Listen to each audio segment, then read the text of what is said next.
Como é que uma guerra pode ser chamada de justa? E como esse conceito, em nome da lei e da fé, acabou se tornando a principal ferramenta para a escravidão e conquista no Brasil colonial? É para investigar essa contradição que estamos aqui hoje. Olha só o nosso caminho. Primeiro, a gente vai entender o que era essa tal de guerra justa. Depois, vamos dar uma olhada nas regras oficiais e como elas eram, digamos, flexibilizadas.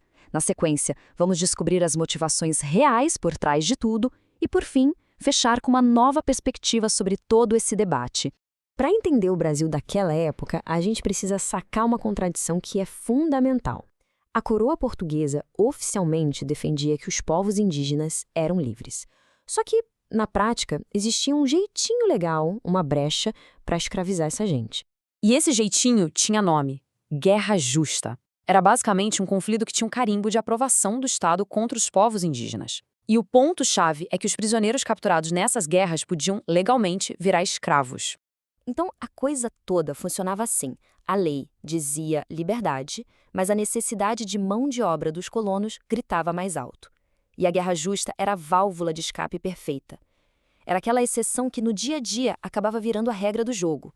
Mas calma lá. Não era só chegar e declarar guerra.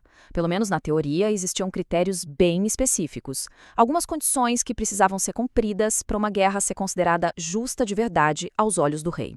E olha só que interessante as justificativas. Uma guerra podia começar se um povo indígena se recusasse a virar cristão, se atrapalhasse o trabalho dos missionários, se quebrasse algum acordo ou, e aqui fica bem vago, se agisse com hostilidade.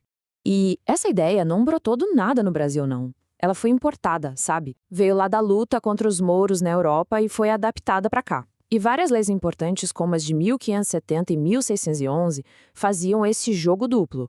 Afirmavam a liberdade, mas mantinham essa exceção fatal bem ali no texto da lei. O sistema já nasceu com essa brecha. Bom, isso tudo leva a gente para uma pergunta meio óbvia, né? Se as regras pareciam tão certinhas, como é que a guerra justa virou essa máquina de fazer escravos? A resposta, meus amigos, está na arte da manipulação. Lá na fronteira, bem longe do controle da coroa, os colonos simplesmente inventavam os motivos que eles precisavam.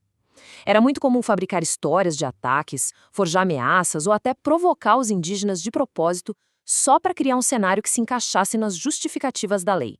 E aqui nesse slide dá para ver o abismo que existia.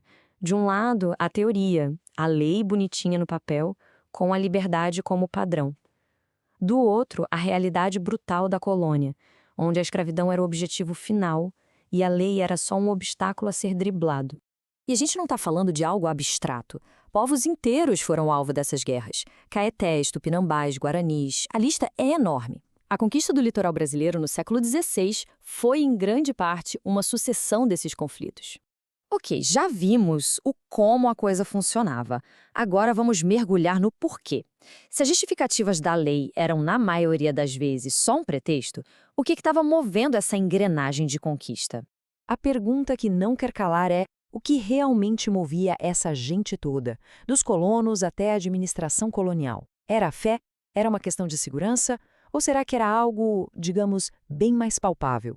E essa citação aqui do padre Manuel da Nóbrega, que era uma figura central na época, é de uma sinceridade que assusta. Ele basicamente entrega o jogo.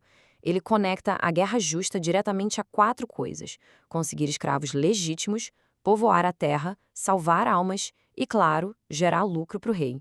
E se a gente destrinchar as palavras do Nóbrega, a gente vê uma hierarquia bem clara de interesses. A necessidade de mão de obra e a ocupação do território eram, de longe, os principais objetivos. A grana para a coroa vinha logo depois. E a salvação das almas? Bom, parecia mais o discurso ideológico que justificava todo o resto. E é aqui que a gente chega na nossa última parte, que traz um jeito muito poderoso de reinterpretar tudo isso que a gente viu. E se o debate, no fundo, nunca foi sobre o que era justo de verdade? A sacada do historiador Pedro Pontuni é simplesmente brilhante. Ele argumenta que todo esse aparato de leis, toda essa discussão teológica sobre a guerra justa, não era uma tentativa real de fazer justiça. Era, acima de tudo, uma busca por legitimação. Ela sobre criar uma fachada legal, uma capa moral, para um processo que, na sua essência, era conquista e exploração. E essa análise toda deixa a gente com uma pulga atrás da orelha, uma reflexão que vai muito além do Brasil colonial. Na história e até hoje, como que a gente diferencia uma justificativa de verdade de uma desculpa criada só para legitimar algo que já se decidiu fazer de qualquer jeito?